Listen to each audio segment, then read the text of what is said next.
किसान भाइयों, क्या आप भी सौंफ की खेती को करना चाहते हैं? तो किसान भाइयों, आज इस वीडियो को पूरा ज़रूर देखें। आपको इस वीडियो के माध्यम से सौंफ की उन्नत खेती आप कैसे कर सकते हैं, आपको संपूर्ण जानकारी मिलने वाली है। जैसे कि किसान भाइयों, इस वीडियो के माध्यम से कुछ टॉपिक पे बात करेंगे, जैसे कि जलवायु होगी और उस खेत की तैयारी हमें किस प्रकार करनी चाहिए, मिट्टी कौन-कौन सी में हम सौंफ की फसल लगा सकते हैं, साथ में बेसल डोज़ कौन-कौन से हमें चाहिए होंगे, उन्नत किस्मों के बारे में बताएँगे आपको, सिंचाई कब और कैसे करनी चाहिए, खरपतवार नियंत्रण हो गया, रोग नियंत्रण, कीट नियंत्रण और साथ ही में किसान भाइयों हमें प्रति हेक्टेयर में कितना उत्पादन मिलता है, कितनी हमारी लागत आती है, साथ में हमें प्रॉफ़िट कितना होता है। तो किसान भाइयों, आज की वीडियो में अपना स्वागत करता हूँ आपका और अपने यूट्यूब चैनल वीएन फार्म में। किसान भाइयों, अगर हमारे चैनल पर पहली बार अगर विज़िट कर रहे हैं तो चैनल को सब्सक्राइब करें और घंटी वाले बटन को ज़रूर दबा दें, जिससे कि वीडियो के नोटिफ़िकेशन आपको सबसे पहले देखने को मिल जाएँगे। किसान भाइयों, वीडियो स्टार्ट करते हैं। सौंफ की फसल को आप किसान भाइयों शरद ऋतु में अच्छी तरीके से कर सकते हैं और इस फसल को जब पकने का जब समय होता है तो उस समय शुष्क जलवायु की बहुत ही ज़्यादा आवश्यकता पड़ती है, जब आपकी फसल हार्वेस्टिंग की कंडीशन पर होती है उस समय। साथ ही में सॉइल की बात करें किसान भाइयों, तो सौंफ की खेती में बुवाई करते समय जैसे कि सॉइल में एल्केलाइन या फिर आप बलुई मिट्टी में लगा रहे हैं, तो किसान भाइयों आपको बलुई मिट्टी में सौंफ की फसल को नहीं लगाना है, क्योंकि उतना उत्पादन आपको देखने को नहीं मिलेगा। वहीं पर और एल्केलाइन की बात करें तो 5 से लेकर के 7.5 तक काफ़ी अनुकूल माना जाता है। वहीं पर किसान भाइयों, वैसे आप सभी प्रकार की मिट्टी में इस फसल को लगा सकते हैं। साथ ही में किसान भाइयों, मैं आपको बता दूं, जब आप मिट्टी में जब खेत की तैयारी करा रहे हैं तो मिट्टी की जांच अवश्य करा लें।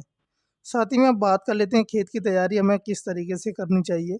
जैसे कि किसान भाइयों, अगर हम अन्य फसलें काट करके अगर बिजाई करना चाहते हैं सौंफ की, जैसे कि बाजरा, ज्वार या हमने कोई दाल जैसे मूंग की फसल करी थी, या फिर हमने अन्य फसलें जैसे सब्जी बाड़ी की फसलें लगा करके अगर करना चाहते हैं, तो सबसे पहले हमें अपने खेत में पलेवा कर लेना, जिससे उसमें नमी आ जाएगी। तो हमारी जो खेत की जो मिट्टी है भुरभुरी बन जाएगी जब हम जुताई कराते समय, और उसमें जितने भी जो पार्टिकल्स होते हैं वो जो पुरानी फसल के, वो सारे नष्ट हो जाएंगे। किसान भाइयों, आपको अपने खेत में 3 से 4 बार जुताई करा लेनी है। पहले आप जो हैलो होते हैं तवे वाले, उनकी सहायता से, फिर दूसरी बार आप कल्टीवेटर चलवा दें और चौथी बार में आप अपने खेत में रूटावेटर चलवा दें। तो आपका जो खेत है किसान भाइयों काफ़ी अच्छा बन जाएगा, और उसी समय 1 से 2 ट्रॉली गोबर की खाद अवश्य डाल दें प्रति हेक्टेयर में।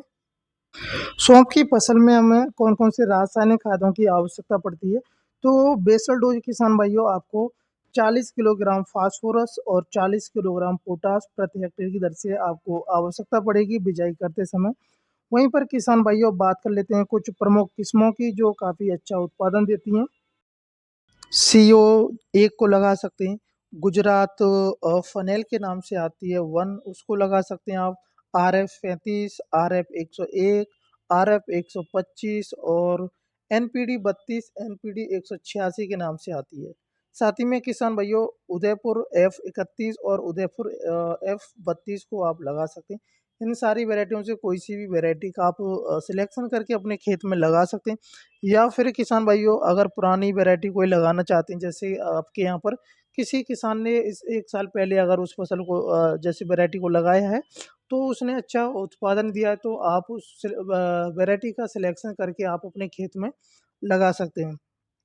साथ ही में किसान भाइयों, अब बात करते हैं हमें बिजाई कैसे करनी चाहिए, क्योंकि किसान भाइयों सौंफ की बिजाइयों को 2 से 3 तरीकों विधियों द्वारा आप लगा सकते हैं। पहली विधि है, आप हाथ के छिड़काव से अपने खेत में बिजाई कर लें, या फिर मशीन से सीड को ड्रिल करा लें, या फिर तीसरी विधि है, नर्सरी को पहले तैयार कर लें फिर अपने खेत में रोपाई कर दें। आप तीनों विधियों में से जो आपको अच्छी लगे उन विधियों के द्वारा इस फसल को लगा सकते हैं। साथ ही में किसान भाइयों, प्रति हेक्टेयर में जो आपको बीज की जो आवश्यकता पड़ेगी, 14 से 15 किलोग्राम की बीज की आवश्यकता पड़ेगी। वहीं पर किसान भाइयों, अगर आप नर्सरी की विधि के द्वारा अगर करना चाहते हैं, तो आप पहले बेड बना करके या क्यारी बना करके अपनी नर्सरी तैयार कर लें, उसके बाद में अपने खेत में रोपाई कर सकते हैं।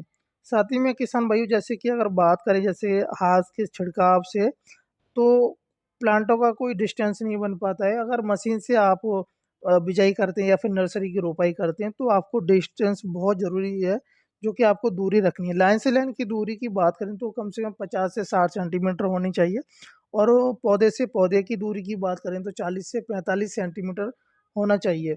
वहीं पर किसान भाइयों सिंचाई की बात करें, जैसे कि फर्स्ट सिंचाई हमें, अगर हम नर्सरी विधि के द्वारा अगर हम इस फसल को लगा रहे हैं, तो नर्सरी की रोपाई करने के बाद तुरंत बाद सिंचाई कर देनी है हल्की सी।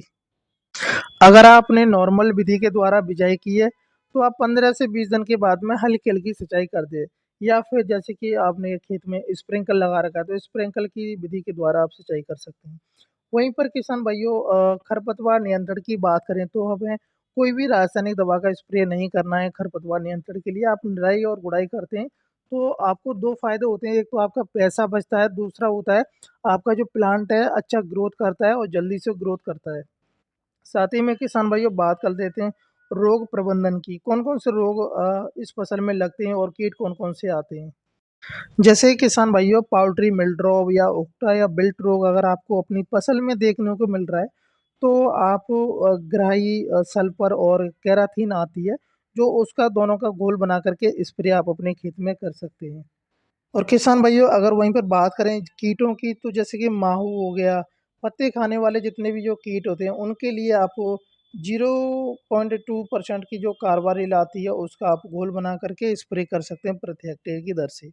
किसान भाइयों अगर उत्पादन की बात करें तो अगर आपके जो यानी कि जो मिट्टी है उर्वरक शक्ति आपके खेत में अच्छी खासी है और आपने अपनी फसल की केयर करी है, तो कम से कम 15 कुंटल से लेकर 17 कुंटल प्रति हेक्टेयर से निकल आता है। अगर वहीं पर लागत की बात करें तो लागत किसान भाइयों सौंफ की फसल में ज़्यादा नहीं आती है। 16,000 से लेकर के करीब 18,000 तक का प्रति हेक्टेयर में खर्चा आ जाता है।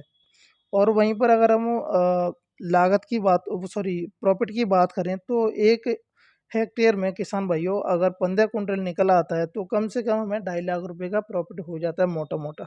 किसान भाइयों मैं आशा करता हूँ अगर आपको वीडियो अच्छी लगी हो तो वीडियो को लाइक कर दें और शेयर करना ना भूलें। अगर आपका कोई सवाल है तो कमेंट करके पूछ सकते हैं। जय हिंद, जय भारत, जय किसान।